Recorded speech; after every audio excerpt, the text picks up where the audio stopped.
look at the big picture.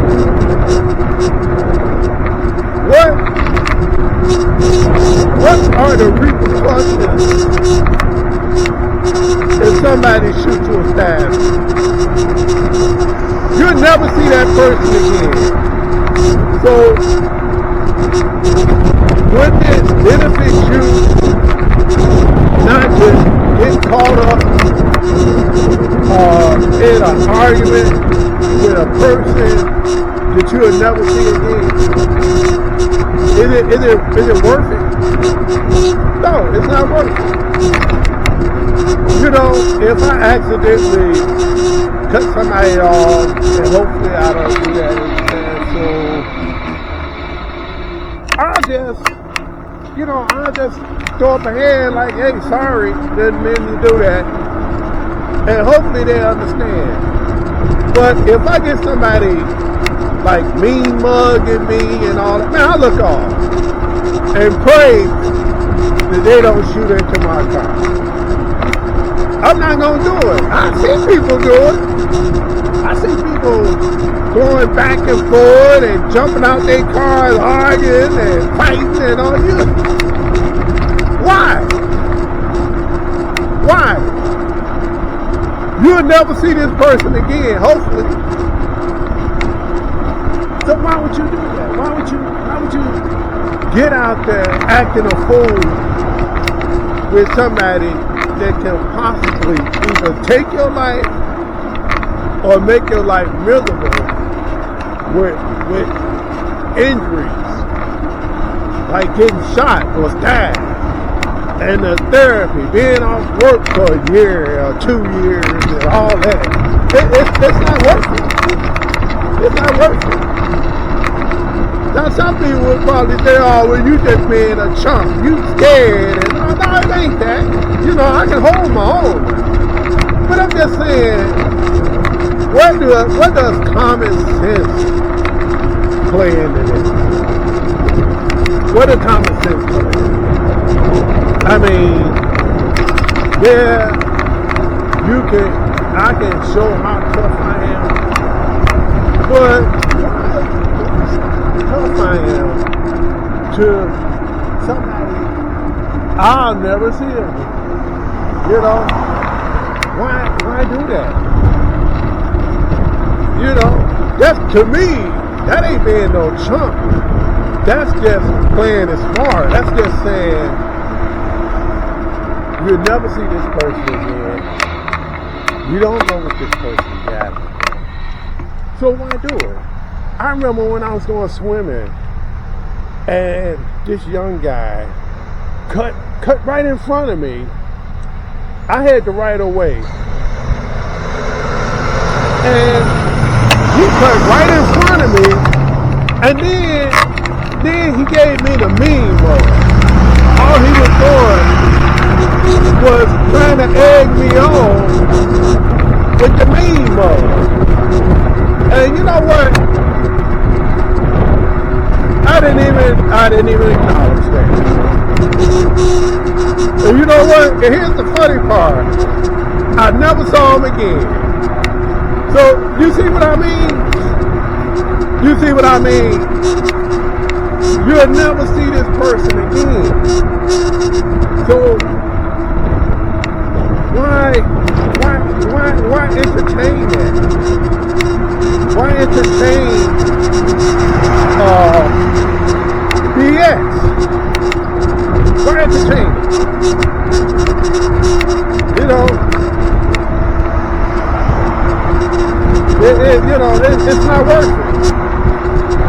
I mean, life is hard as it is. You know, we gotta make it, well, we don't make it hard on ourselves. You know, because, you don't know what people doing. You don't know how their day is going. Did somebody piss them off? Are they pissed off? Some people, I'm gonna keep it real with you. Some people get up in the morning with hell engine. They do. They get up with hell engine. right now. They get on with hell ending. They mad at the world. And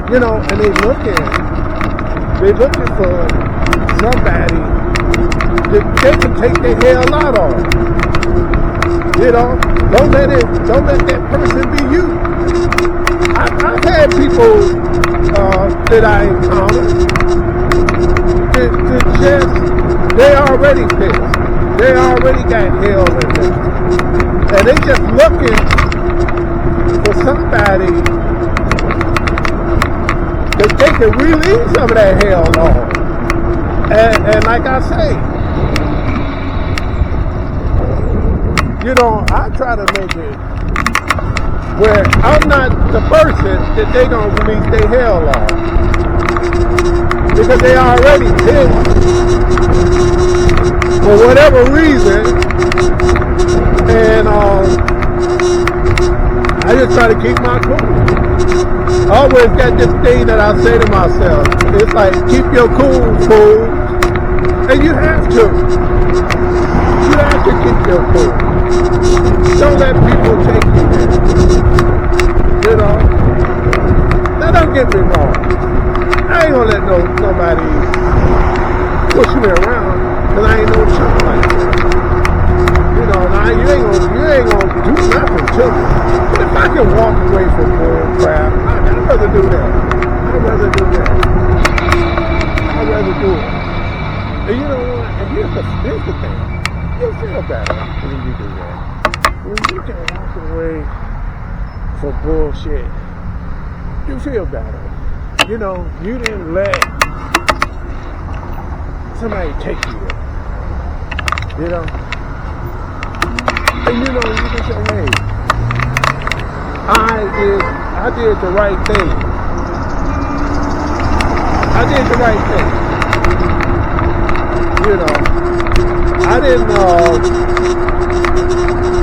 I didn't let somebody take their anger and frustration out on me. See? But you gotta think like that, though. You gotta think like that. You gotta say, hey, look, what do I have to lose if I get into it with somebody out here over some bull crap? You gotta ask yourself,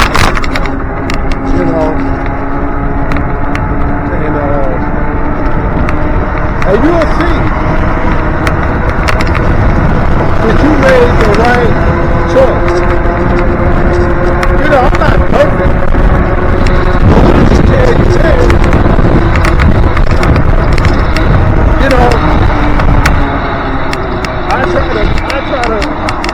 I try to make good choices. Yeah, I can go there with people.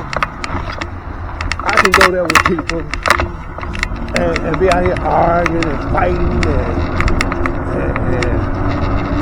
and woofing and all that stuff, but it ain't worth it. It ain't worth it to me. If I can avoid it, I'd rather do that. I can't do that. I'd rather just avoid it. Avoid the BS.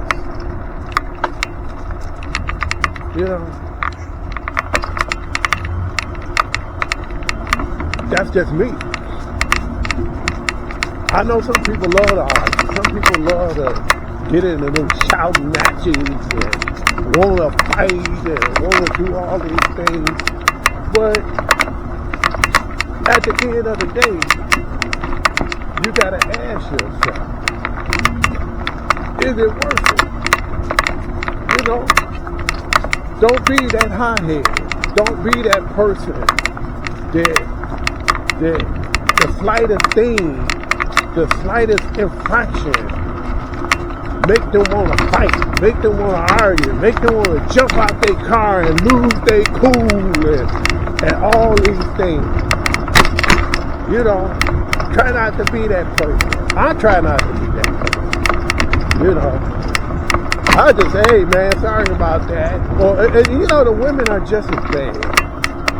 You know, the women used to have a more calmer demeanor, but now it seems like the women are just as bad. They get out and they want a humbug. They want to holler and scream and shout and curse and, you know, I don't know whether it's the economy, you know, as far as how tough it is out here. You know, people don't have enough money to do what they need to do. You know, people can't pay their rent, can't pay their mortgage. Cars getting repossessed, and you know, people are just losing because, you know, times are just tough. It's tough for everybody. And, you know, and even if you do have a job, you know, jobs don't pay enough money to keep up with the economy. I did my video on the Social Security increase. I mean, the most we're going to get is probably about $30 to $40. $30 to $40. You know, because they base it on inflation. So the Fed was able to get inflation down, which is good, but if they tied to inflation, that means that if inflation is at a low of 2.5%, that means that that's all our increase going to be. It's going to be 2.5%. 2.5%. So that means that you only going to get enough to pay your Medicare. That's it. You only going to get enough money to pay your Medicare. That's it. You're not going to have any extra to do anything else but pay the extra on Medicare, and you're going to have a couple of dollars left over. And that's it. That's it. That's all. You're not going to have anything left over. So, where am I going with this? It's just tough out here. And like I say, people are looking for a reason to take that anger and frustration out on anybody. They are. Because right now, people are struggling big time. Big time. They just don't have enough money. And the only way you're going to make it is that you got to be really disciplined with your finances. Because if you ain't disciplined with your finances, it's going to be tough for you. It's going to be really tough. Because, I mean, just like with me, you know, all my life, you know, I've been good at budgeting my money.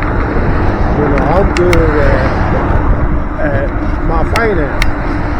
You know, I'm not out here just spending willy-nilly. Because if I get in trouble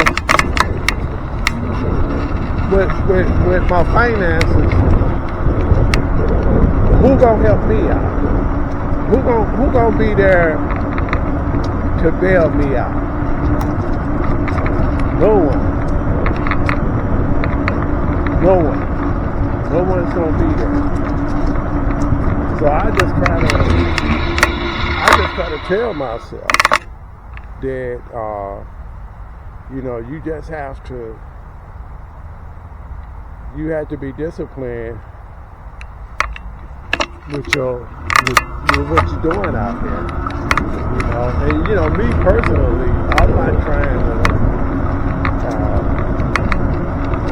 like go back to work and all that. I'm just trying to make it where if I can make it off of the little that I do have coming in, I'm good to go. I'm good to go. I'm not trying to,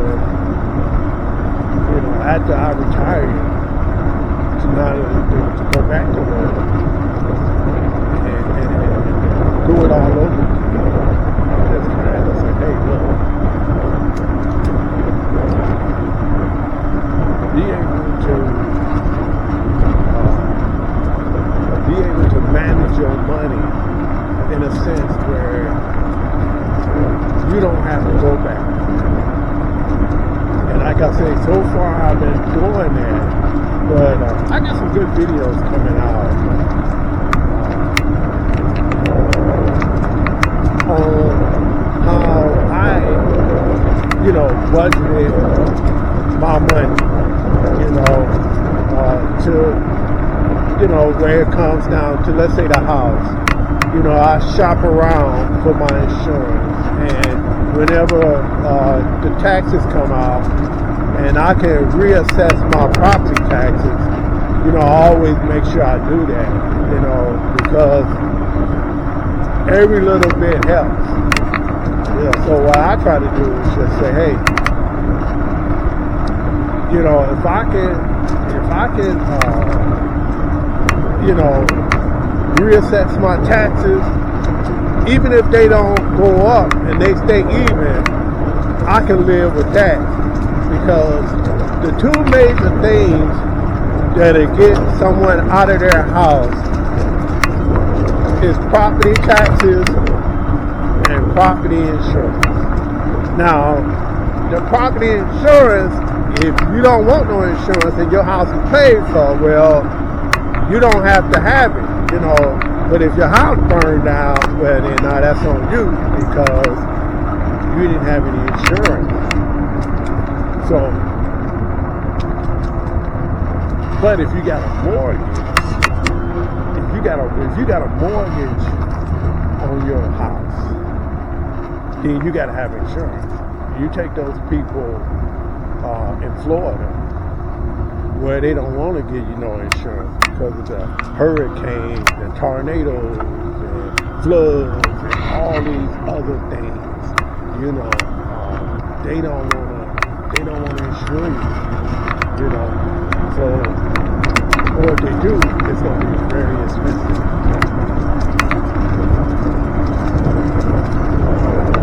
So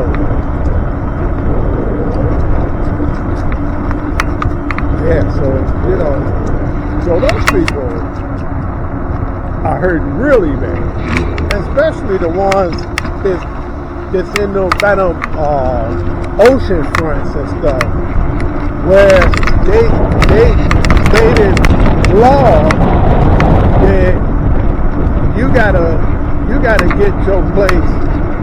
They want an inspection, and the mortgage companies have to come in and give big increases to get this stuff fixed. Good morning. To get this stuff fixed. And the people, especially the ones that's retired, they don't have the money to go towards those big repairs. I mean, in some cases, they assess the repairs for each person to pay into getting these buildings up to par. It's like $50,000 to $100,000. Who got that type of money? I know I don't. Basically, what you're doing is you're telling me that you want them to move. Because how do they pay that? And you know, and now here's the thing. That's what scares me. Because if I'm on fixed income, right, and my property taxes just get really out of hand, I think I'm gonna be in trouble. Or I'm gonna have to go back to work. This one or the other, you know, the party's over. Now you gotta go back to work. You know, now you gotta go back to work. So that's why when I don't get excited when the property value goes super high. That's only going to benefit you if you want to sell your house. But if you're trying to just live in your house, then that does not benefit you. That don't benefit you.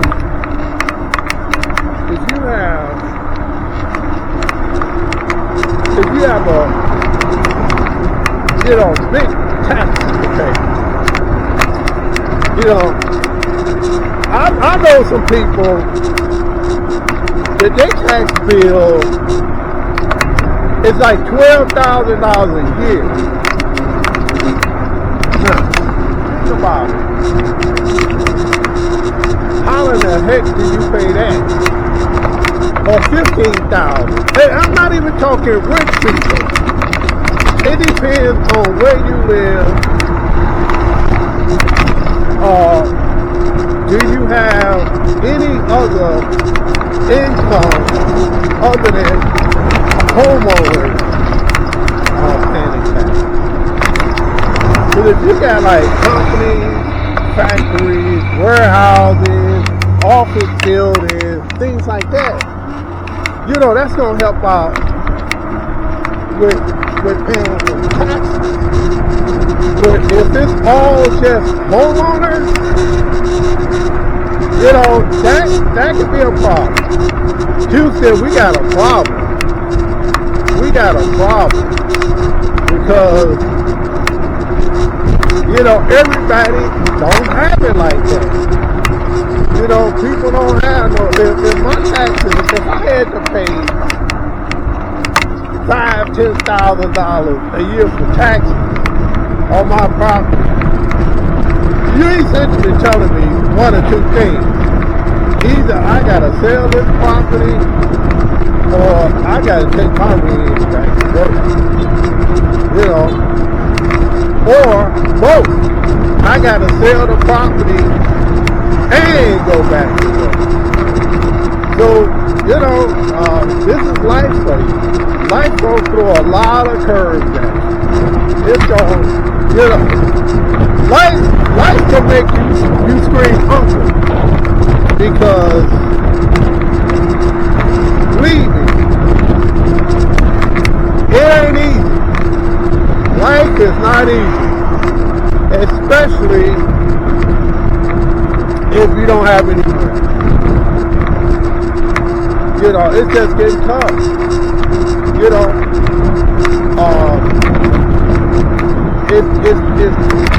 well, it's not as expensive to eat out lately because there was an uproar over how much fast food restaurants was charging people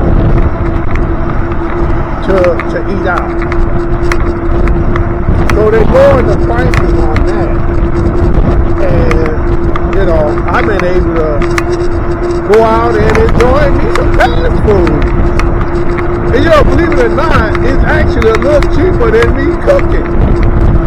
So, you know, they lowered the prices on that. Well, who knows how long that's going to stay down. But, you know, everything else is just really out of control.